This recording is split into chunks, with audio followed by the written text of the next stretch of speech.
Hey, ladies and gentlemen, this is Chris Sost, and I just wanted to take this opportunity to thank you so much for tuning into today's episode.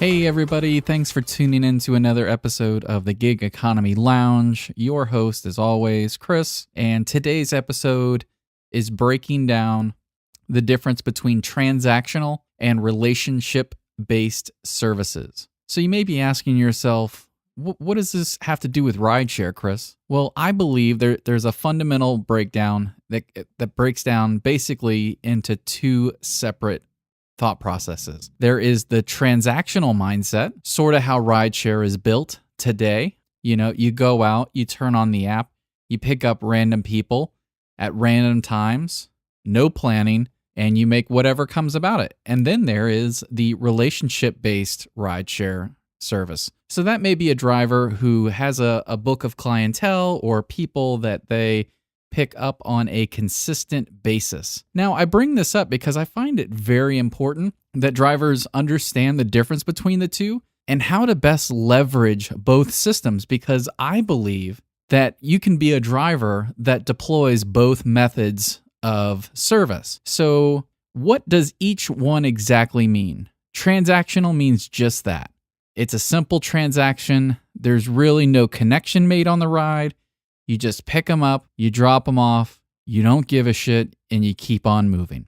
Now, this is really a great method to deploy if you are a weekend or nighttime warrior. You're picking up the bar crowd, you're picking up after dinner, you're in basically opportunity land where there's plenty of rides to be had. And there are a ton, and I would say an increasing number of rideshare drivers out there that drive part-time, and they fall into this definition of weekend warrior or nighttime weekend warrior. And then the other one, relationship-based rideshare service, this would be more for the driver that, you know, if I had to look back and reverse engineer what I did and where I was at, I was a full-time driver. I really liked driving during the days rather than the nights. The only thing that I didn't like about daytime driving was the amount of money wasn't as lucrative as a transactional driver. So I ended up deploying the sales skill, which is relationship-based sales, and I deployed it where I could inside of rideshare. So I found myself picking up avid business travelers that traveled on a weekly basis. I really got into this when one night I made a connection in Pensacola, Florida with a group of individuals that were a part of a Mardi Gras group. For those that aren't really familiar with, Mardi Gras, everybody thinks that it's just 1 week out of the year. But when you get down into the Mobile, Alabama, Pensacola area, these Mardi Gras groups party throughout the year, all year long. So I actually made a connection with 3 of them one night on an opportunity ride, and it turned out I ended up giving rides to just that group of people all Friday and all Saturday night. Those were the only rides that I did, and this was, I want to say this was like February or March of 2015. This is where I really started to understand where relationship-based rideshare came into play. So after I moved away from Pensacola, then I started just trying to find business travelers wherever I went.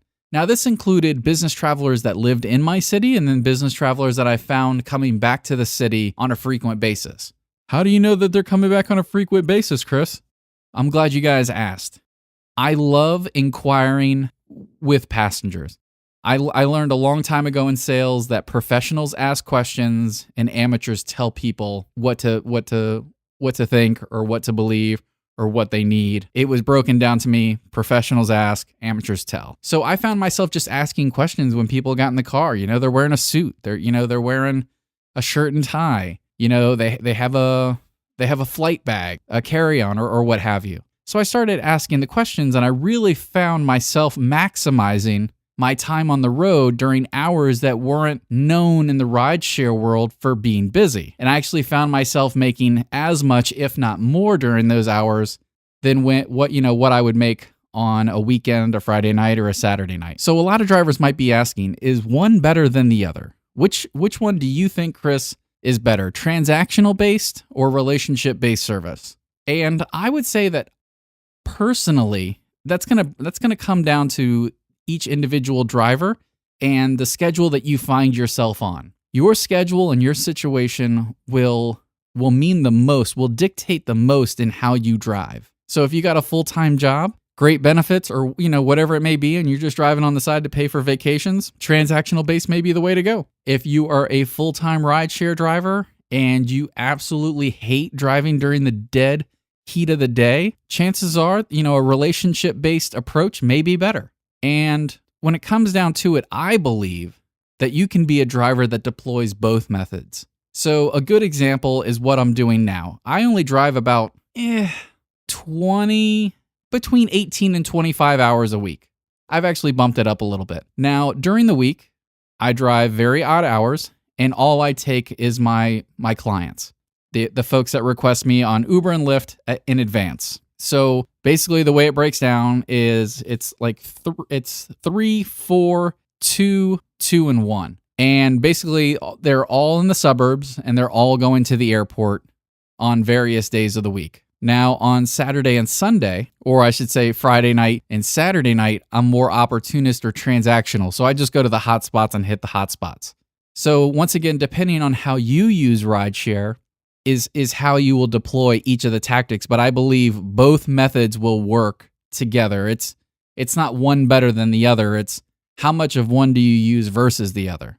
And that's it, ladies and gentlemen. That's all I really wanted to review in this episode. Keep it short and sweet. I recognize that there's a lot of drivers out there that are new or haven't really thought about how to best maximize rideshare in 2019. I believe we all get caught up in the hoopla and echo chambers of social media where everybody is either, jumping down another driver's throat for, their beliefs, or, there's other people that honestly, I feel like they just need a hug because all they really ever do is bitch and complain, or just, generally look at the world in a very negative light. So I just want to deliver content that may be valuable to drivers out there that are, quite frankly, that they don't really want to engage on social media because they see how volatile and vile it can be. And they're just like, let me just sit back and let me just watch. So for all those drivers out there that don't engage, that are looking for, whether it be tactics or strategies, if you will, I plan on bringing more content to the table. I plan on continuing the conversation of how we as rideshare drivers can better ourselves as individuals on a daily basis without having to worry about the day-to-day political climate that is rideshare legislation, strikes, or protests or anything like that. I'm just looking for solutions that me as an individual or another individual can take without having to worry about other people jumping on board. So wherever you're watching this at, if you like the content, you can like, subscribe, leave a comment. I'll be more than happy to engage in spirited debate with you. Thank you very much and have a wonderful day.